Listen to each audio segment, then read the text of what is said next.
9/11-এর আগে, 9/11 হামলার আগে, 2001-এর আগে, 1998-এ তারা ইরাকে একটা অবরোধ দেয়, ওই খাদ্যের উপর অবরোধ, এবং ওটাতে 9 লাখ শিশু সহ 17 লাখ ইরাকি মারা যায়।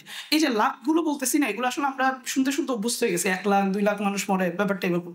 আপনি চিন্তা করেন যে এক একটা মানুষ হিসেবে ধরেন এখানে 400 মানুষ আছে, যে পরিমাণ মানুষ মারা যায় তার কাছে এটা কিছুই না।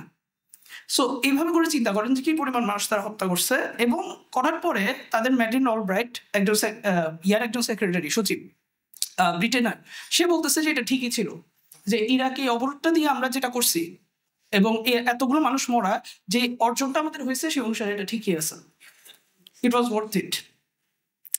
শুধুমাত্র তারা হত্যা করছে এমন না, আপনি দেখেন যে বর্তমানে যে জেলগুলো আছে, আপনারা ওই যে সিরিয়ার সাইড না কারাগারের কথা সবাই শুনছেন, এই যে সিরিয়ার যে প্রেসিডেন্ট বাশার আসাদ, সে কি প্রেসিডেন্ট ছিল? সে একটা সেকুলার প্রেসিডেন্ট ছিল, এবং ওয়েস্টের যে মানবাধিকারের যে ফ্রেমওয়ার্ক সেটা তো উত্তীর্ণ প্রেসিডেন্ট ছিল। আপনি একটা বই পড়তে পারেন, Asad or we burn the country. ওই বইটাতে একদম পরিষ্কার ভাবে যে পশ্চিমারা এত পছন্দ করতো আসাদকে যে তার বাসায় দাওয়াত দিত, অথবা আসাদের বাসায় তারা গিয়ে খাইতো, এই টাইপের সম্পর্ক ছিল পশ্চিমা নেতাদের সাথে। এবং সিআই একজন অপারেটিভ বলতেছেন যে আমরা যদি চাই যে আমরা কাউকে গুম করে হত্যা করে ফেলবো, তাকে আমরা পাঠাইতাম মিশরে। আমরা যদি কাউকে খুব জোরালোভাবে ইন্টারোগেশন করতে চাই, জিজ্ঞাসাবাদ করতে চাই, তাকে আমরা পাঠাইতাম জর্ডানে।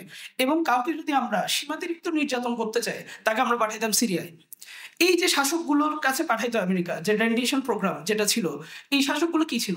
সব সেকুলার শাসক ছিল।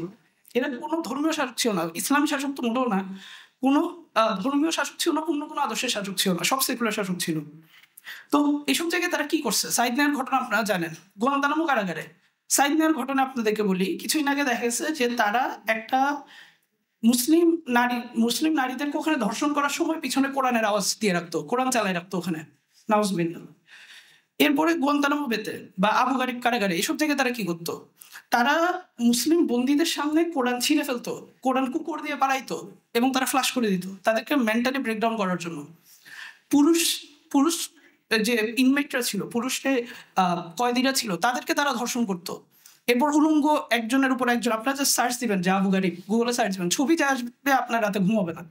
ইলেকট্রিক শক দিয়ে তারা ঝুলাই রাখতো, উলঙ্গ একজনের উপর একজনকে শোয় তারা একটা পিরামিড বানাইতো। এই সভ্য মানবাধিকারের দাস দেওয়া আমাদেরকে ওয়েস্টে কাজগুলো করতো, এবং তারা বারবার করছে। তারা গুয়ান্তানামো বেতে, আবু গারিবে, সাইদ নায়ে বারবার তারা এই কাজগুলো করছে। সবচেয়ে রিসেন্ট উদাহরণ হচ্ছে যে গাজার জেনোসাইডটা।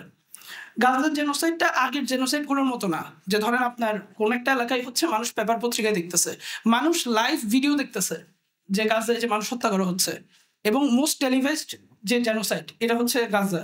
এই জায়গায় বিশ্বের অবস্থা কি? মানবাধিকার কই এখন? যখন তালেবান জাস্ট মেয়েদের পড়াশোনা বন্ধ করে দেয়, মানবাধিকার উপচে পড়ে। এখন গাজার মেয়েদেরকে জবাই করা হচ্ছে, গাজার মেয়েদেরকে বোমা মেরে হত্যা করা হচ্ছে, তাদেরকে এতিম ভাইহীন করে দেওয়া হচ্ছে। এখন মানবাধিকার কই?